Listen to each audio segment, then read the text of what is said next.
This is the IELTS listening test. You will hear a number of different recordings and you will have to answer questions on what you hear. There will be time for you to read the instructions and questions, and you will have a chance to check your work. All the recordings will be played once only. The test is in 4 parts. At the end of the test, you will be given 10 minutes to transfer your answers to the answer sheet. Now turn to Part 1. Instructions. You will hear a number of different recordings, and you will have to answer questions on what you hear. There will be time for you to read the instructions and questions, and you will have a chance to check your work. All the recordings will be played once only. The test is in 4 sections. Write all of your answers in the listening question booklet. At the end of the real test, you will be given 10 minutes to transfer your answers to an answer sheet.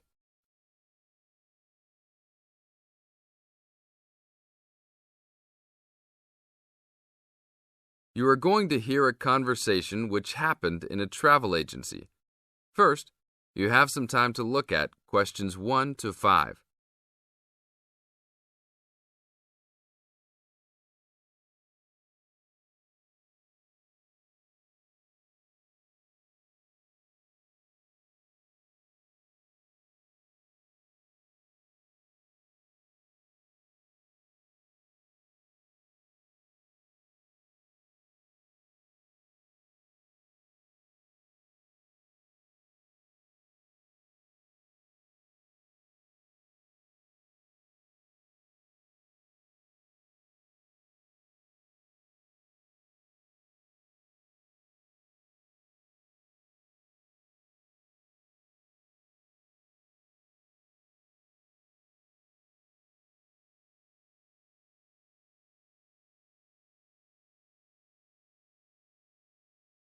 Now we will play the recording.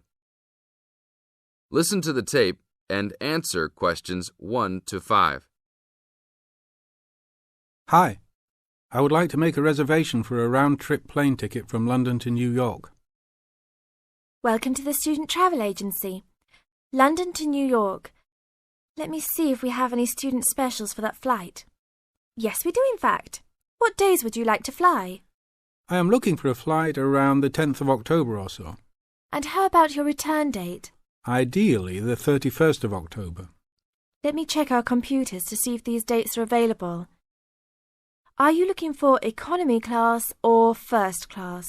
Economy class will be just fine.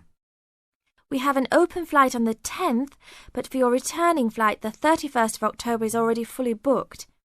If you want to upgrade to first class, there are openings for the 31st. Just a few seats left, though. How much do I have to add for first class? First class will be around 20 to 25% more. Well, that is not worth it. I would rather just fly on another day. Do I have any other options? There are open seats back to London on the 1st of November. There are openings for first class that day too.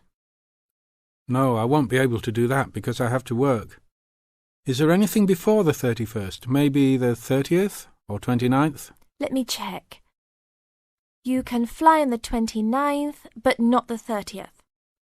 The 29th is a little bit early. Is there any way I can be on a waiting list of some sort? Of course, but you should still confirm a return date just to be safe. OK. How about if I book a return date on the 29th and add my name to the waiting list for the 31st? Can I do that? Sure, I can do that for you. Do you also want to add your name on the waiting list for the 30th also? I would recommend this in the scenario that you do not get the flight for the 31st. That is a good idea. How much will the round trip cost? I will calculate your price for you. Your total will be £565, not including tax. Now look at questions 6 to 10.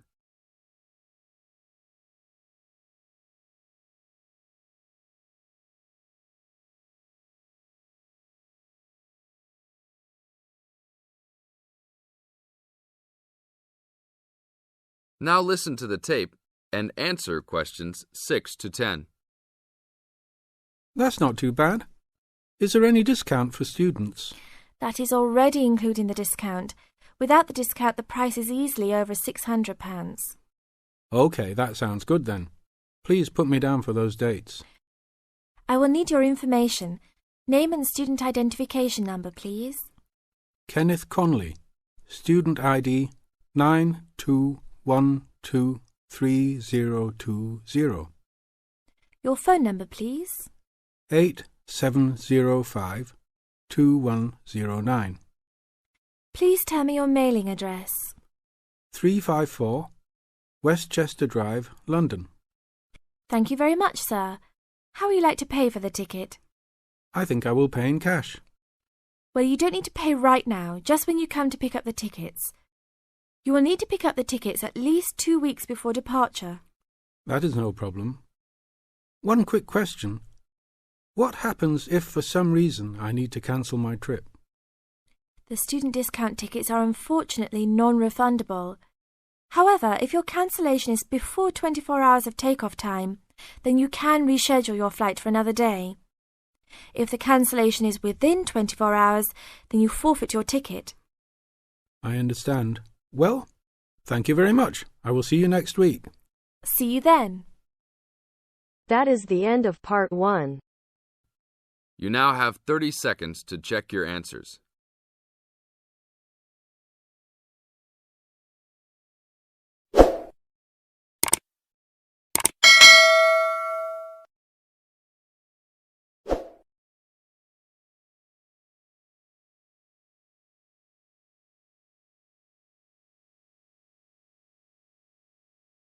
Now turns to part 2.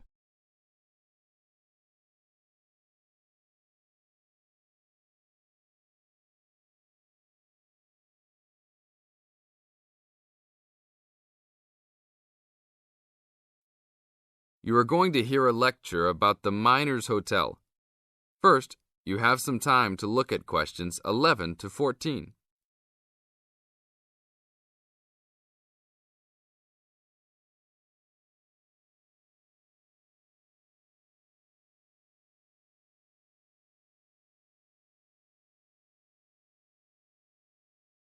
Now listen to the tape and answer questions 11 to 14.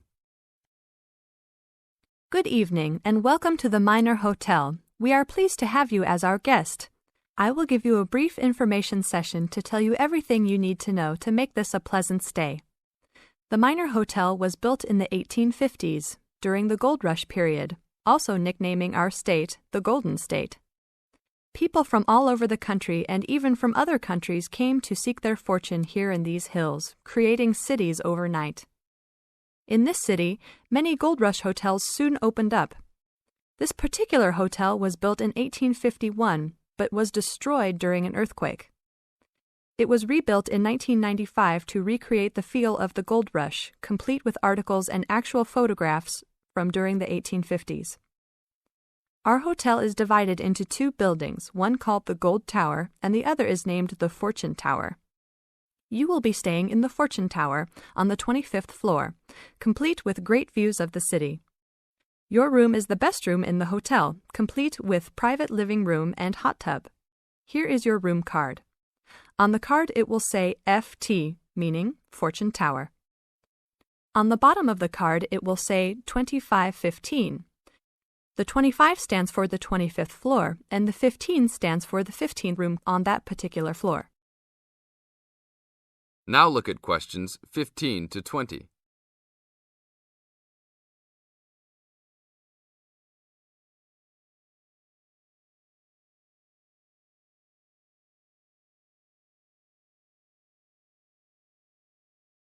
Now listen to the tape and answer questions 15 to 20.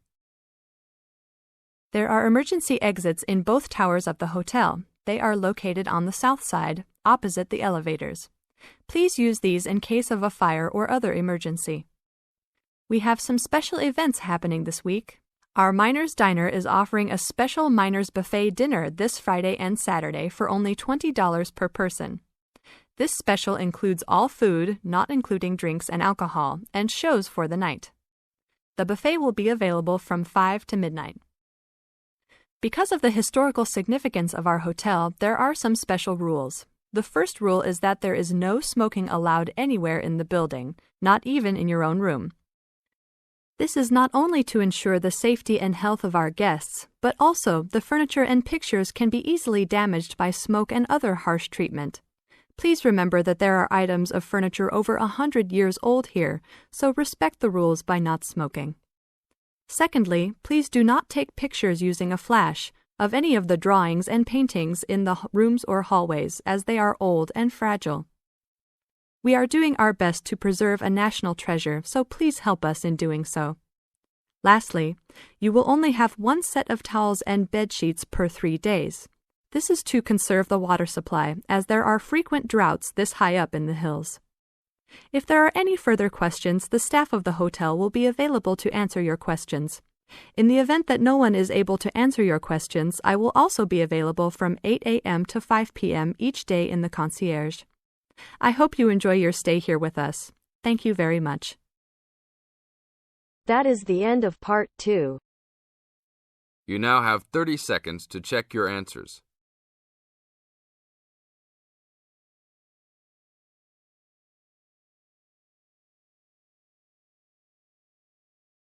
Now turns to part 3.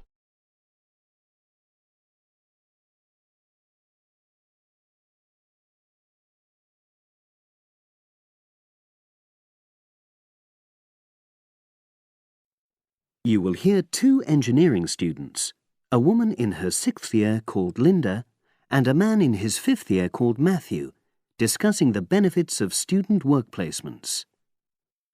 Before you listen, you have some time to look at questions 21 to 26.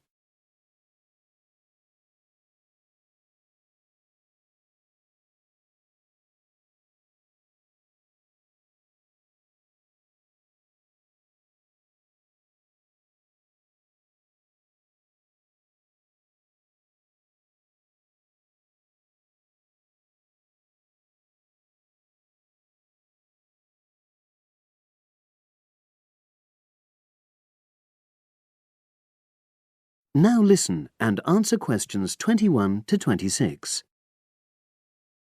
Hi, Linda. Can you spare a few minutes?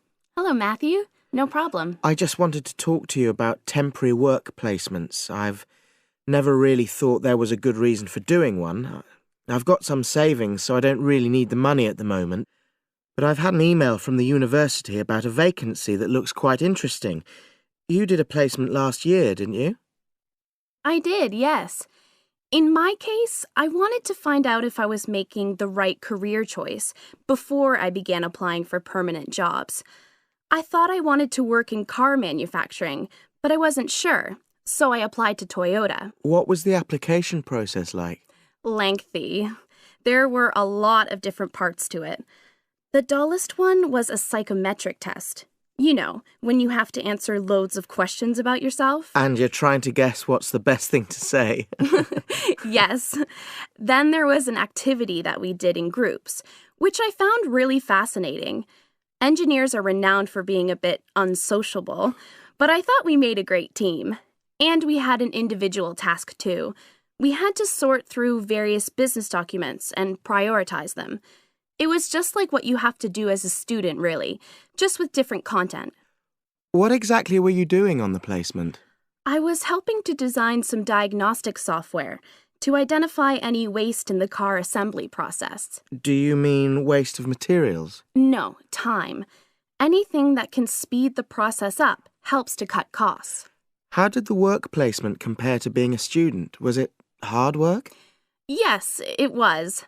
I'd had full-time work before. I've done various unskilled jobs during university holidays, and some of those involve long hours. So I thought I'd find it easy. I was wrong, though. I think when you're on placement, you're always trying to prove yourself. So you push yourself hard to succeed? Yes. But I got a lot of support from my employers. They were always helpful. And then, at the end of the placement, I was given formal feedback. Do you mean on your engineering ability? Well, no, I didn't really need that because we had team meetings every other day. And so I had the chance to discuss technical issues and ask about anything that wasn't clear. The evaluation was about general workplace things, like organizational ability, initiative, that sort of thing. I get the impression you think you benefited from the placement. Well, the best thing is that they've offered me a job for next year. Depending on my exam results, of course, but still. A permanent one? Yes. But apart from that, I learned so much. The industrial environment was much more demanding than the academic one, so my general skills improved, like time management, meeting deadlines.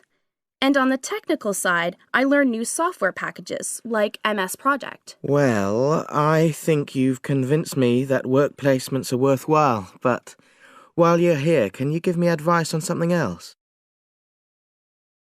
Before you hear the rest of the conversation, you have some time to look at questions 27 to 30.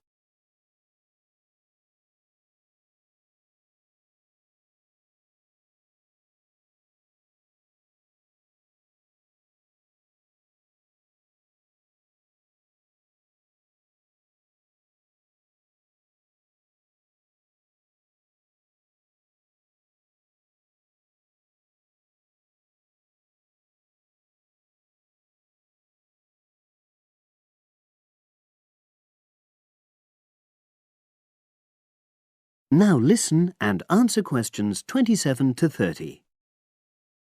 I'm about to make a start on the engineering materials module, and I've got a book list here. Can you have a quick look and tell me what you would recommend? That's if you can remember. Let's see. I do remember some of them. Yes, this one, The Science of Materials. I found the subject quite hard generally, but this book is very accessible, so it suited me. It doesn't cover everything, though. What about this one then, Materials Engineering? Oh, yes. I do remember that. But it's a bit out of date now, isn't it? Unless it's a new edition. I don't think so. But what I liked about it were the pictures. They really helped to understand the descriptions. It's useful just from that point of view. Let's see. What else? Oh, yes. That one there. Engineering Basics. I think out of all these, that's got the widest coverage. But I've looked at the contents page and it hardly mentions nanotechnology. Yes, you're right. The evolution of materials does, though. It's a recent publication, so it covers all the latest developments. It's a bit thin on the 1960s, though, and that decade was quite important. Well, it sounds as if they all complement each other in some ways. I don't suppose you can lend me... That is the end of part 3. You now have half a minute to check your answers.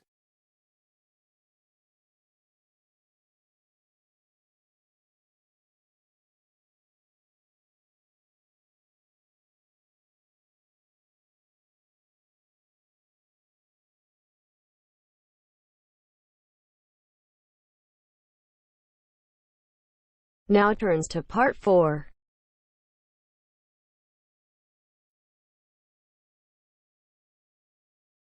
You'll hear an introduction about the tutorial courses of the physics school. First, you have some time to look at questions 31 to 40.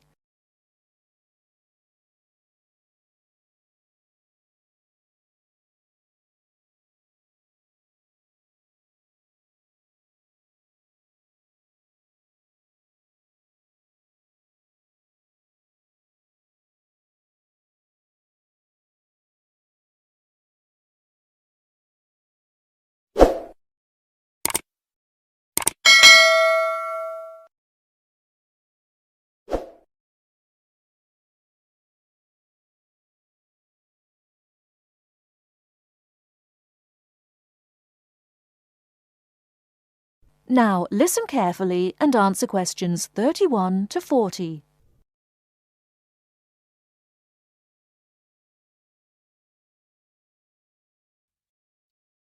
Welcome to Orientation Week. This is the physics school session, and we'll welcome Professor Smith, the head of the school, to introduce you to the tutorial system. Welcome, Professor Smith. Thank you. You may have noticed life at university is totally different from that of school. For you, tutorials are an important part of the teaching program. Tutors are the primary contact between undergraduate students and the school. A tutor is the student's personal tutor as well as their academic tutor. Tutorials for physics undergraduates consist of 6 students who meet each week with their tutor for at least 50 minutes. For radiographer students, tutorials will normally consist of a group of about 10 students who will meet fortnightly with their tutor for a period of at least 50 minutes. In the first semester, the tutorials are during weeks 1 to 11. For semester 2, they are during weeks 14 to 24.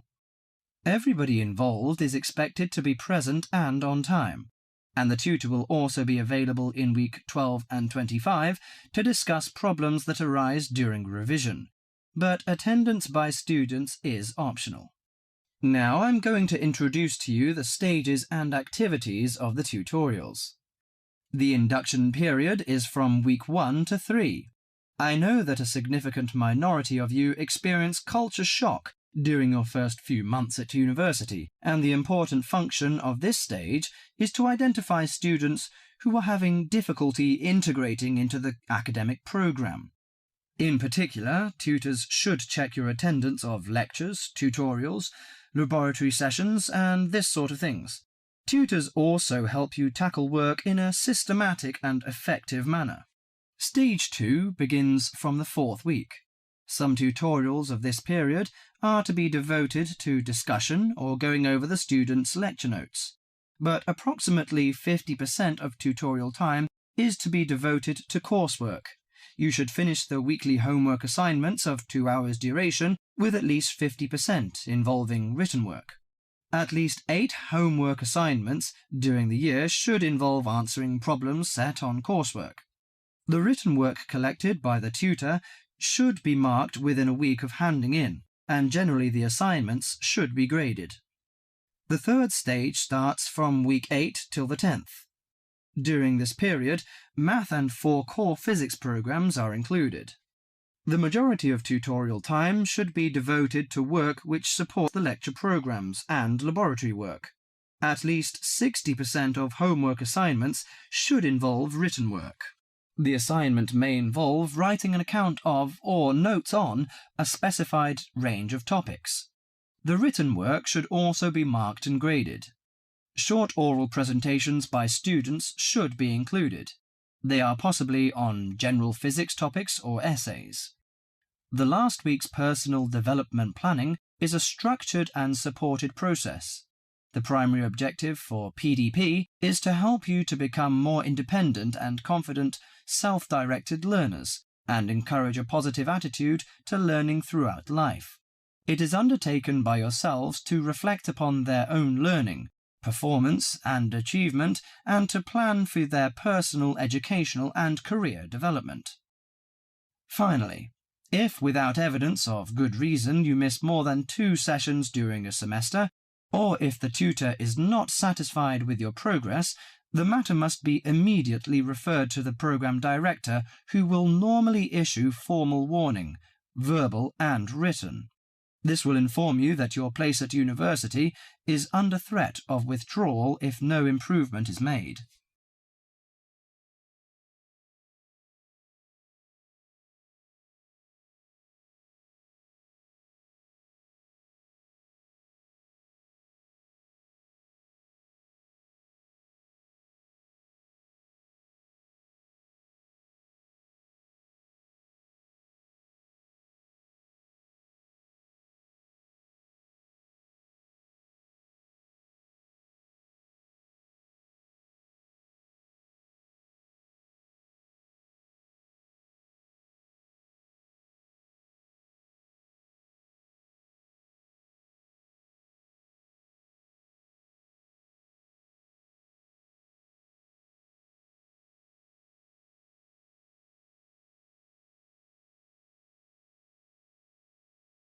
Thanks for watching. Here are other 2 videos. You can watch them as well. And if you haven't yet subscribed my channel, please subscribe it and hit the bell icon for my upcoming videos. and share these all videos among your friends.